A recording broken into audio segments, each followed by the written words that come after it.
The headlines: travelers stranded as industrial action hits the ports. Man charged with kidnapping his wife. And Barbados are off to a winning start in Caribbean Cup football. Welcome to Nation News for Thursday, March 24th, 2016.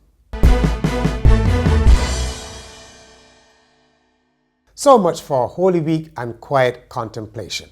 It was like a return to old times when unions withdrew their labor without notice to cause maximum inconvenience to the public. This was the case on Monday, Thursday, the start of the Easter observation, when the Barbados Workers' Union called out workers in strategically important areas at the port and the airport as it raised the stakes in a pay dispute with the Water Authority. At the Grantley Adams Airport, air traffic controllers were off the job for several hours, as were dockers and selected categories of workers at the Bridgetown port, crippling some operations, including flight and cargo delays and cancellations. Water Authority workers, meantime, remained on the picket line on the 9th day of a strike in support of a claim for increments that they say has been unresolved for up to 10 years. Travelers were stranded at the airport, among them the National Carifta Games squad heading to Grenada, as flights out of the country were grounded and those coming in had to be diverted. The airport reopened at around 1 o'clock, but air traffic controllers gave a commitment to work for a further 7 hours only, to 8 o'clock. Airport Operations Manager Jason Innes said management was on standby. BW General Secretary Tony Moore said she was pleased with how quickly air and seaport workers responded to her call for action. However, she expressed displeasure that a cargo vessel, the Vega Azulet, was allowed to leave while dockers were off the job. Where's the pilot on duty? Out here. Where's the mooring gang? Out here. How on earth could a vessel be released? You tell me.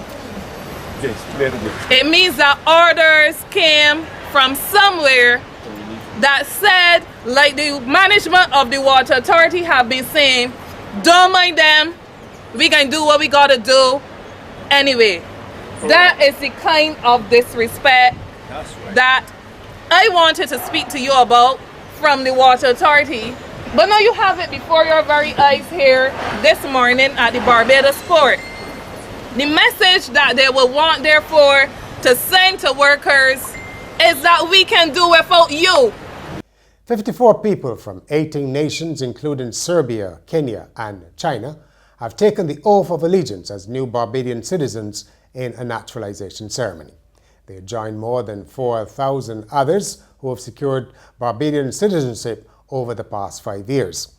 At the ceremony, Acting Chief Immigration Officer Wayne Marshall congratulated the new Barbados passport holders and told them they had a responsibility to help define what it means to be Barbadian.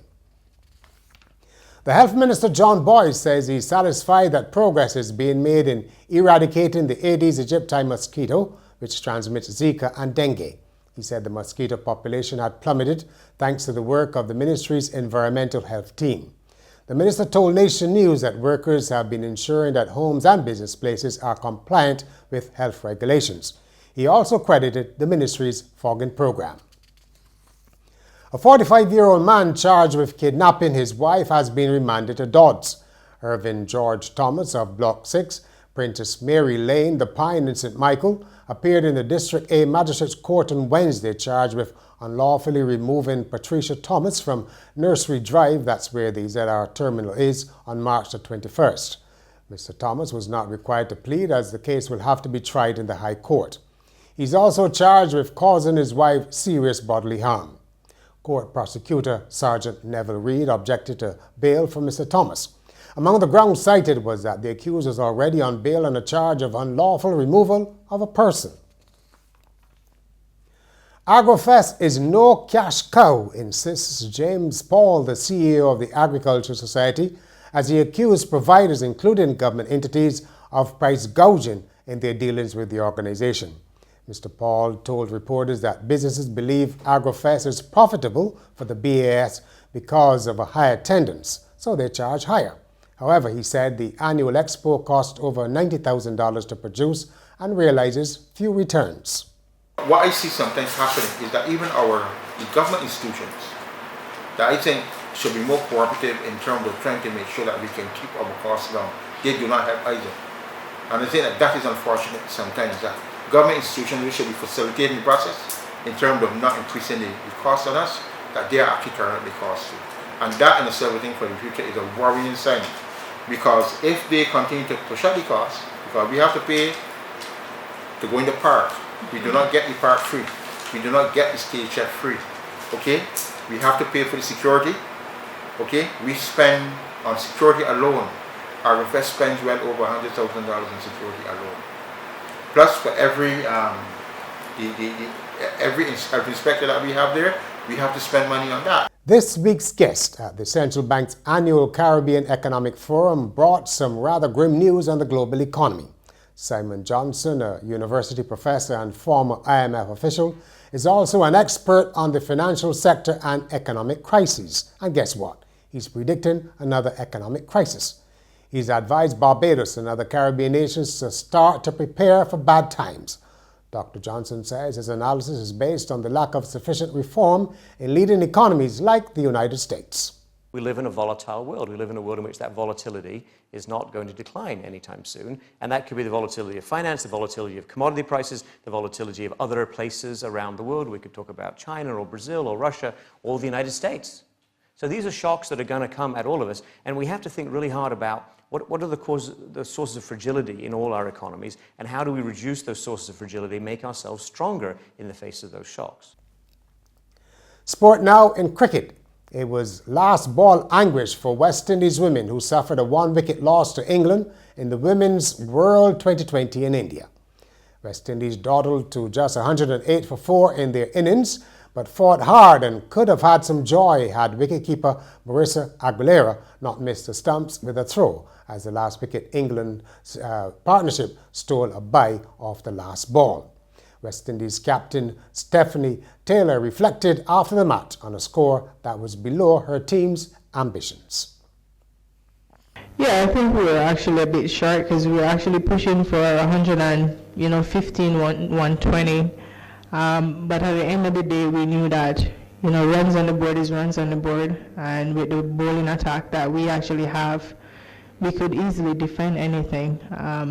It's just unfortunately, in the first 6 overs, we didn't pull it off like how we would have liked. I thought that they get away too early, too quickly. So I think that's one of the areas that we actually, fell down to. In football, Barbados were off to a winning start in the Caribbean Cup Group 4 with a 1-0 victory over Curaçao at the Usain Bolt Sports Complex. A close-range shot from midfielder Romario Hayward broke the deadlock in the 60th minute. Barbados' next match is away to the Dominican Republic at the Felix Sanchez Stadium on Tuesday with a kickoff time of 4 o'clock. The two top teams in the group advance to the next round, so that's a good start from Barbados. And finally, a woman has been sent back to Hong Kong from an airport in New Zealand after attempting to smuggle lemons into the country by hiding them in her pants. Sniffer dogs from Auckland Airport's biosecurity department were able to detect the smell as the woman arrived in New Zealand on a flight from Hong Kong. Border officials found 6 lemons in the woman's pants, and the Ministry for Primary Industry said she hid them there intentionally. Her excuse was that the lemons were good for her liver and other illnesses. But officials said that reason didn't justify her endangering New Zealand's horticulture industry by illegally bringing in fruit that could harbor pests or diseases. She was then refused entry into New Zealand and forced to return to Hong Kong on the next available flight for a few lemons. And that's Nation News for Thursday. For more news, log on to nationnews.com and follow us on YouTube, Facebook, and Twitter. And remember to pick up your Daily Nation, yes, the Daily Nation on Friday, or subscribe to our e-paper.